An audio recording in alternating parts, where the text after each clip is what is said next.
নতুন মামলায় গ্রেপ্তার সালমান, আনিসুল, পলক, মানিক, মামুন।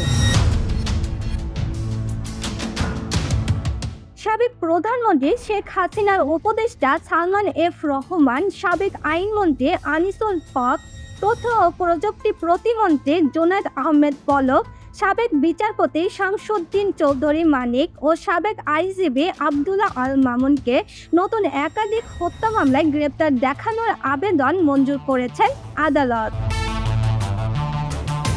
আজ বুধবার সকাল ৮টায় কারাগার থেকে তাদের Dhaka chief metropolitan magistrate CMM আদালতে আনা হয়।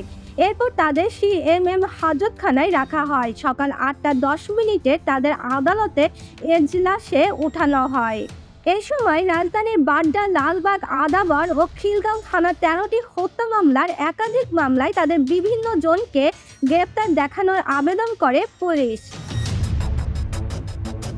শুনানি শেষে মেট্রোপলিটন ম্যাজিস্ট্রেট জাকি আল ফারাবির আদালত তাদের বিভিন্ন মামলায় গ্রেপ্তার দেখানোর আবেদন মঞ্জুর করেন। শুনানি শেষে তাদের ফের কারাগারে নিয়ে যাওয়া হয়েছে। সংশ্লিষ্ট আদালতের জিআর শাখার পুলিশ ইন্সপেক্টর আসাদুজ্জামান এসব তথ্য নিশ্চিত করেছেন। গত ১৩ই আগস্ট নৌপথে পলায়নরত অবস্থায় রাজধানীর সদরঘাট এলাকা থেকে সালমান এফ রহমান ও আনিসুল হককে গ্রেপ্তার করা হয়। এরপর একাধিক মামলায় তাদের গ্রেপ্তার দেখিয়ে রিমান্ডে নিয়ে জিজ্ঞাসাবাদ করা হয়েছে। উল্লেখ্য, সালমান এফ রহমান ছিলেন বাংলাদেশের শিল্প ও বণিক সমিতি ফেডারেশনের সাবেক সভাপতি ও বেক্সিমকো গ্রুপের প্রতিষ্ঠাতাদের একজন। ২০১৮ সালের নির্বাচনে ঢাকায় এক আসন থেকে সংসদ সদস্য হন। সেই সাথে তাকে আওয়ামী লীগ সভাপতি ও সাবেক প্রধানমন্ত্রী শেখ হাসিনার বেসরকারি খাত বিষয়ক উপদেষ্টা হিসেবে শিল্প ও বিনিয়োগ উপদেষ্টা পদে নিয়োগ দেন। অন্যদিকে রাজধানীর আদাবর থানার গার্মেন্টস কর্মী রুবেল হত্যা, লালবাগ থানার আইডিয়াল কলেজের প্রথম বর্ষের ছাত্র খালিদ হাসান সাইফুল্লাহ হত্যা ও বাড্ডা থানার পৃথক ৪টি হত্যা মামলায় সাবেক বিচারপতি এইচ.এম. শামসুদ্দিন চৌধুরী মানিককে গ্রেপ্তার দেখানো হয়েছে। এ সময় নিজেকে নির্দোষ দাবি করেন সাবেক বিচারপতি এইচ.এম. শামসুদ্দিন চৌধুরী মানিক। আদালতের শুনানি চলাকালে তিনি বলেন, আমি নিরপরাধ, এসব মামলা মিথ্যা বা নট।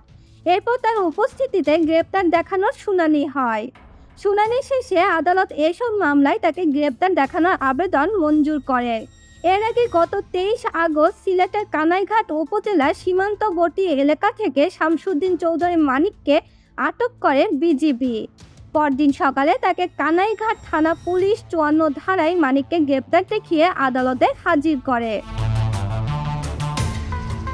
সিলেটের জ্যেষ্ঠ জুডিশিয়াল ম্যাজিস্ট্রেট ১ এর বিচারক আলমগীর হোসাইন তাকে কারাগারে পাঠানোর নির্দেশ দেন। গত ১৭ সেপ্টেম্বর আদালত তার জামিন মঞ্জুর করে। তবে তার বিরুদ্ধে একাধিক মামলা থাকায় কারামুক্ত হতে পারেননি। পরে সিলেট থেকে তাকে ঢাকায় আনা হয়। জান্নাতুল ফেরদৌস তমা, নিউজ ডেস্ক, জবাবদিহি।